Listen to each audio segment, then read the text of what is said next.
Welcome back, everyone, to the deep dive.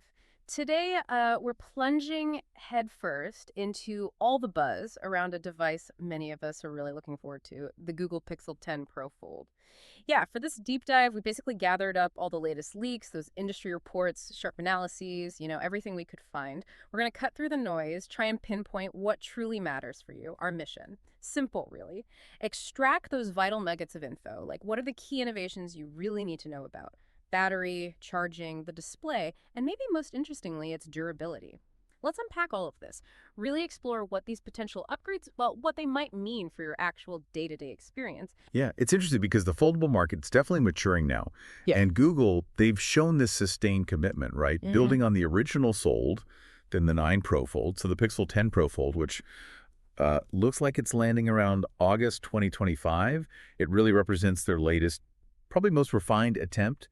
They seem to be aiming for some very targeted upgrades, looking to redefine expectations a bit. And if you look at the bigger picture, it feels like Google's moving on from just, showing off the form factor, like, hey, look, a phone that folds. Mm. They seem much more focused now on delivering something actually practical, durable, a reliable daily driver, Hmm. which directly tackles those common worries people had with earlier foldables, battery life, fragility. It feels like a strategic shift, maybe aiming for a broader audience. Okay, so let's dive straight into power then, because, for any foldable with these big, power-hungry screens, battery life, charging speed, they're absolutely critical, right? What's the Pixel 10 Pro Fold actually promising here? Is it, enough to finally quiet down those battery anxiety comments we always hear? Well, the reports, they're suggesting the Pixel 10 Pro Fold gets a 5,050 milliamp battery. There's another source saying maybe even bigger, 5,700 milliamp. Either way, that's a pretty significant jump, like 7% to almost 8% over the Pixel 9 Pro Fold's 4,650 milliamp. And it's even bigger than the original Pixel Fold had. What's really interesting, though, is comparing it to rivals. The Samsung Galaxy Z Fold 7, its main competitor, is reportedly sticking around 4,400 milliamp. So the Pixel's capacity could be noticeably larger. Right. That's definitely a healthier number on paper. But okay, translate that for us. What's the practical impact for, for you using the phone? Are we actually talking multi-day potential here? Is it still more about just comfortably getting through one really heavy day without sweating it? I think it's more than just a bigger number. It feels like Google is directly trying to address that sort of range anxiety specific to foldables.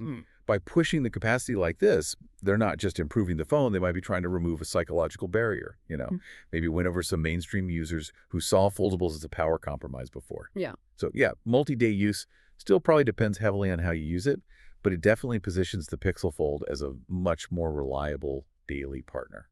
Less hunting for chargers. Okay, that makes sense. A more reliable partner. But even with a bigger battery, you still have to charge it eventually. Yeah. So when you do plug in or, wirelessly charge, how fast are we talking? Is it getting quicker? So the wire charging sees, well, a pretty modest bump Yeah. from 21 watts on the 9 Pro Fold up to 23 watts. Yeah. But the wireless charging, that's getting a much more substantial upgrade. It's jumping from just 8 watts on the last one to a much more useful 15 watts. And importantly, this is coupled with support for the Key 2 standard. Key 2, right. Okay, maybe just quickly, for listeners who aren't super deep into wireless tech, what's the big deal with Key 2? What does that actually bring? Key 2, yeah, it's basically the next generation.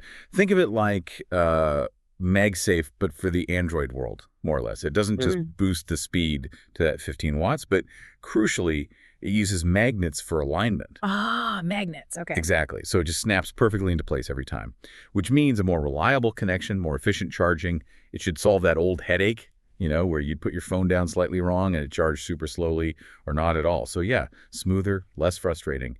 That's the promise. That magnetic alignment, yeah, that does sound like a genuine quality of life win. But looking back at the wired speed, 23 watts, it still feels a bit, I don't know, conservative compared to some other flagships pushing way higher numbers. Is Google maybe playing it safe here?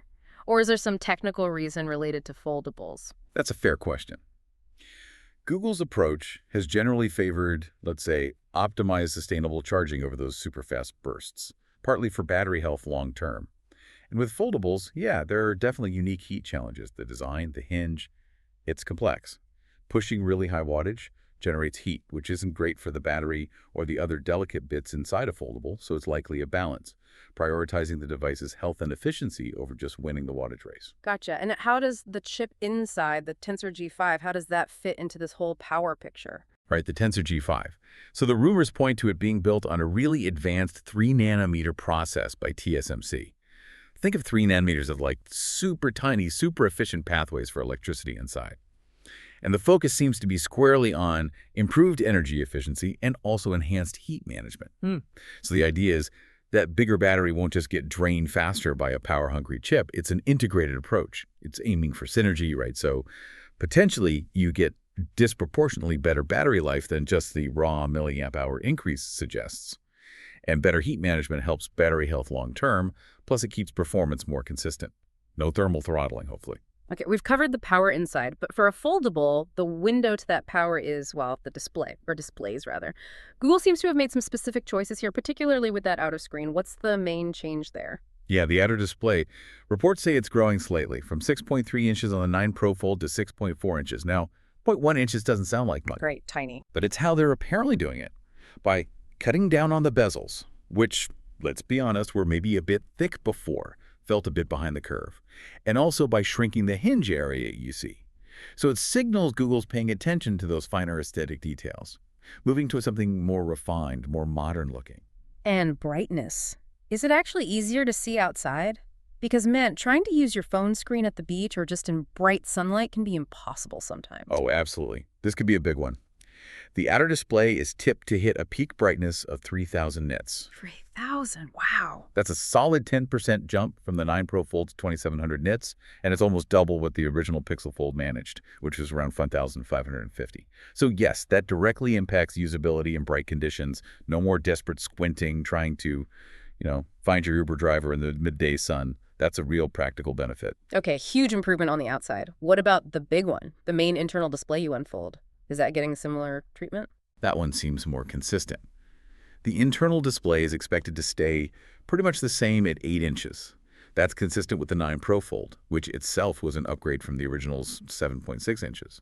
Its peak brightness will likely stay around that 2,700 plus nits mark. Interesting. So they're really focusing the improvements on the outer screen. It seems that way. And it raises a good point. Why? It looks like Google really gets how critical that cover screen is for just normal daily use. Enhancing that phone mode experience for quick checks, replies, tasks, stuff you do without constantly needing to unfold the whole device. It's acknowledging that for a lot of people, the outer screen is still the primary way they interact. Right. Makes sense. Okay, let's pivot to maybe the biggest question mark for foldables historically. Durability. This feels like where Google might be making its boldest move with the 10 Pro Fold. What are the whispers saying about how they're tackling this, major user concern? Okay, yeah, if this pans out, this is potentially game-changing. The rumored is the Pixel 10 Pro Fold could achieve an industry-first IP68 rating for dust and water resistance on a foldable. IP68, okay, unpack that. What does that actually mean for a foldable? So IP68 means two things. The 6 foot means complete protection against dust getting inside. Total dust tightness, which is frankly amazing for a device with a complex hinge and moving parts. And the 8 foot means it can handle being submerged in water, usually up to 1.5 meters for about 30 minutes, though the exact depth can vary slightly. Full water resistance, basically. Complete dust protection. That sounds huge. But let me play devil's advocate. Is this a genuinely transformative thing that changes how you use the phone day to day? Or is it more like a nice safety net, a marketing bullet point? I mean, does it fundamentally shift how people feel about foldables possibly breaking from just like pocket lint or grain of sand? That's the million-dollar question, isn't it? And honestly, I think it is far more than just marketing. This isn't just a spec bump. It feels like a potential market differentiator. Think about it. A primary hesitation, maybe the primary hesitation for many potential buyers has been durability, specifically that fear of dust mucking up the hinge. It's been the Achilles heel. If Google actually achieves IP68, they are directly tackling that core vulnerability head-on, offering protection we just haven't seen before in this category.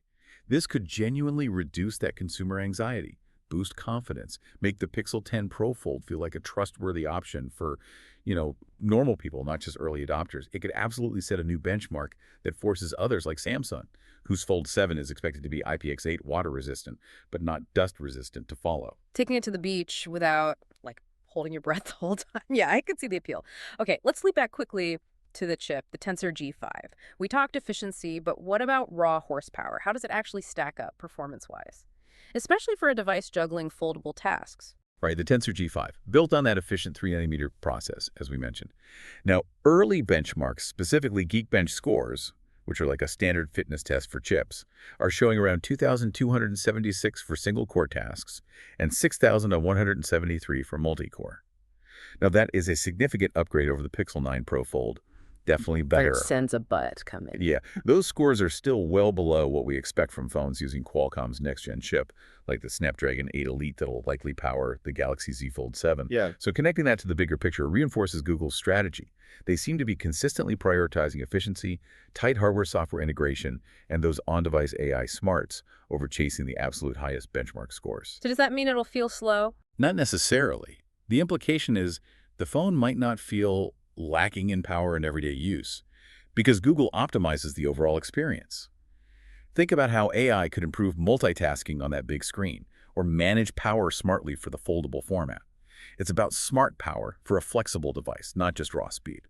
Plus, that efficiency focus directly helps the battery life we talked about and prevents overheating, which boosts reliability. Okay, so bringing all these pieces together, the battery boost, the Qi2 charging, the brighter outer screen, the potential IP68 rating, the efficient chip, what's the overall vibe here? How does the Pixel 10 Pro Fold seem to be positioning itself in this increasingly competitive foldable space? Well, all these rumored upgrades, especially that potential IP68 rating and the battery improvements, they really signal a strategic shift, I think. It feels like Google is trying to normalize the foldable, make it less of a niche luxury gadget and more of a viable alternative to a standard flagship phone for more people. You combine the bigger battery, the more convenient wireless charging, the better outdoor screen visibility, the slightly refined look, and crucially, that potential IP68 toughness. It builds a really strong case for better real-world usability and durability. And if the rumors are true that the price might stay the same as the previous model, then you're getting significant added value without paying more. It all fits into Google's broader play, right? Differentiating through that deep software-hardware integration, making the whole Pixel ecosystem more appealing. Okay, so looking back at everything we've dug into in this deep dive, what's your final takeaway on the Pixel 10 Pro Fold? Are we just seeing incremental tweaks here, or is this genuinely a meaningful step forward for Google's foldable journey? You know, the leaks paint a picture of a device that, okay, maybe it's not revolutionary in every single way, but it definitely embodies a very meaningful, very pragmatic evolution for Google's foldables. Things like the bigger battery, the faster wireless charging, that brighter, slightly bigger outer screen. These directly address real user needs. They make the phone more practical day to day. But yeah, the undeniable standout, the potential game changer, if it's confirmed, has to be that IP68 rating. Yeah, that keeps coming up. Because it would be an industry first for a foldable. It would massively boost its real-world toughness, user confidence. It directly challenges that perception of foldables being fragile. That could really open up the market. So, taken together, these upgrades suggest Google isn't just, ticking boxes. They seem to be strategically refining their foldable, maybe setting new standards for durability and just practical performance. Yeah, this deep dive definitely makes it sound like Google is getting serious about making foldables tougher and more user-friendly for everyone. So wrapping up, a question for you listening. Will the Pixel 10 Pro Fold's rumored durability, the potential IP68 rating, actually change how you view foldable phones? And how much does dust and water resistance really factor into your decision when you're thinking about your next phone? Something to maybe mull over after this deep dive.